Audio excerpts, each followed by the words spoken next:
নামাজে বায়ু আটকে রাখলে নামাজ হবে কিনা, কিংবা নামাজে বায়ু বের হয়ে গেলে তখন কি করবেন। অনেক ব্যক্তি আছে নামাজে বায়ু আটকে রাখে, নামাজ আদায় করে, কিংবা অনেক ব্যক্তি আছে নামাজে বায়ু বের হওয়ার সন্দেহের প্রবণতায় সে কি করবে সমাধান খুঁজে পায় না। দুজন ব্যক্তির জন্য রাসূলের হাদিস থেকে একেবারে স্পষ্ট সমাধান হচ্ছে। প্রথম হাদিসটি সহিহ বুখারী ও মুসলিমে এসেছে, দ্বিতীয় হাদিসটি নাসাইর বর্ণনা এসেছে। রাসূল সাল্লাল্লাহু আলাইহি সাল্লাম দুজন ব্যক্তির জন্যই করণীয় বলে দিয়েছেন। প্রথম ব্যক্তি হচ্ছে নামাজে বায়ু আটকে রাখলে নামাজ হবে কিনা। এ সম্পর্কে আমরা যদি হাদিস দেখি, রাসূল সাল্লাল্লাহু আলাইহি সাল্লামের নাসাইর বর্ণনায় হাদিস এসেছে, রাসূল সাল্লাল্লাহু আলাইহি সাল্লাম বলেছেন, অর্থাৎ সব সময় দেখবেন শয়তান আপনাকে একটা কুমন্ত্রণা দিচ্ছে। আপনার মনে হচ্ছে আমার অজু মনে হয় নষ্ট হয়ে গিয়েছে, আপনার মনে হচ্ছে অজু মনে হয় নাই, এরকম সন্দেহ প্রবণতা সবসময় আপনার ভেতরে কাজ করে। রাসূল সাল্লাল্লাহু আলাইহি সাল্লাম ওই ব্যক্তির জন্য বলেন, সব সময় যার ভেতরে শয়তান ওয়াসওয়াসা দিবে, সন্দেহের প্রবণতা বৃদ্ধি করবে, তার উচিত হচ্ছে ইউ ডোন্ট কেয়ার কেস, অর্থাৎ সে এটাকে কোনোভাবেই ভ্রুক্ষেপ করবে না, এই সন্দেহকে সে প্রায়োরিটি দিবে না। কারণ রাসূলের হাদিস নাসাইর বর্ণনায় রাসূল বলেছেন, আলহামদুলিল্লাহ হিল্লাযী রাদ্দা মারা আলাল ওয়াসওয়াসা, সমস্ত প্রশংসা ওই আল্লাহ তাআলার জন্য যিনি শয়তানের ওয়াসওয়াসাকে কুমন্ত্রণা পর্যন্ত সীমাবদ্ধ করেছেন। আল কুবরার মধ্যে এসেছে, ইমাম ইবনে হাজার আল হাইসামি উনি বলেছেন, যে ব্যক্তি শয়তানের ওয়াসওয়াসাকে প্রায়োরিটি দিবে, প্রাধান্য দিবে, শয়তান একটা পর্যায়ে ওয়াসওয়াসা দিতে দিতে ওই ব্যক্তিকে একেবারে পাগল বানিয়ে ফেলবে। এই জন্য আপনার উচিত হচ্ছে, নাসাইর বর্ণনায় হাদিস থেকে রাসূল যেটা সমাধান দিয়েছেন, আপনার উচিত হচ্ছে শয়তানের ওয়াসওয়াসাকে কখনোই প্রাধান্য না দেয়া। এক্ষেত্রে আপনি নামাজে বায়ু আটকে, প্রস্রাব পায়খানা, আপনার খুব প্রচুর বেগ, আপনি যদি এটা নিয়ে শুরুতে এটা বেগ হয়েছে আপনি এটা নিয়ে নিয়ত করেন তাহলে মাকরুহ হবে, কিন্তু আপনার উচিত হচ্ছে এটা শেষ করে তারপর নামাজ নিয়ত করা। কিন্তু নামাজের মধ্যে যদি এরকম হয়, আপনার উচিত হচ্ছে নামাজটা শেষ করা।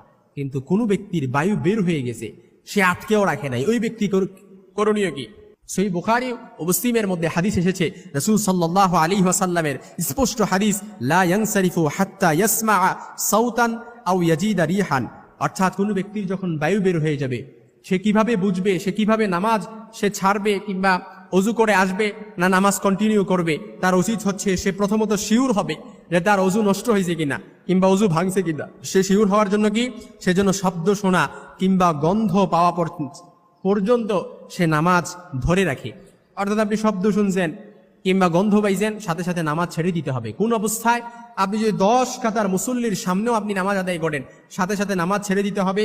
তারপর এক কাতার পার হয়ে আপনি কাতারের সাইড দিয়ে তারপর পিছনে 2 হাত প্রসারিত করে আপনি বের হয়ে তারপর কোনো কথা, নিশ্চুপ থাকবেন, কোনো কথা নাই, বাড্ডা নাই, নিশ্চুপ থেকে পুনরায় আপনি অজু করে আবার কি করবেন, একই ইমামের পেছনে ইক্তেদা করে আপনি বাকি নামাজটা আদায় করবেন। এর দ্বারা কি, আপনি যেই অবশিষ্ট নামাজ আছে এই অবশিষ্ট নামাজের উপরে আপনি বেনা করলেন, তাহলে যেই রাকাতটা আপনার ছুটেছে শুধু নামাজ শেষে ওই রাকাতটা পড়লেই আপনার পরিপূর্ণ হক আদায় হয়ে যাবে। কিন্তু যদি আপনি এই নামাজে আপনি যদি ইক্তেদা না করতে পারেন, এই নামাজের উপর যদি আপনি বেনা না করতে পারেন, তাহলে পুনরায় আপনি একা একা পরিপূর্ণ সালাত আদায় করতে হবে।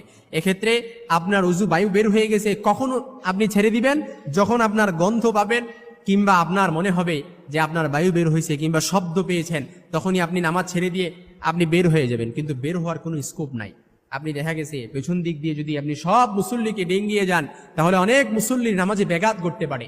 এক্ষেত্রে আপনার জন্য করণীয় হচ্ছে, যদি একেবারে সর্বশেষ আপনি না বের হইতে পারেন, আপনি যে অবস্থায় আছেন ওই অবস্থায় আপনি দাঁড়ানো অবস্থায় থাকলে আপনি দাঁড়িয়ে থাকবেন, কিংবা রুকু অবস্থায় থাকলে আপনি রুকু অবস্থায় থাকতে হবে, কিংবা সিজদা অবস্থায় থাকলে আপনি সিজদা অবস্থায় থাকতে হবে। আপনার যে বিষয়টা আপনি উঠে আবার বসে থাকবেন, বিষয়টা কিন্তু এরকম করা যাবে না। কারণ যে অবস্থায় আপনার অজু ছুটছে ওই অবস্থায় আপনাকে থাকতে হবে, যদি আপনি বের না হতে পারেন। এই জন্য নামাজে বায়ু বের হয়ে গেলে আপনার প্রথমত করণীয় হচ্ছে, আপনি সহিহ বুখারী মুসলিমে এসেছে, আপনি কি করবেন, আপনার গন্ধ কিংবা শব্দ না পাওয়া পর্যন্ত আপনি নামাজ ছাড়বেন না।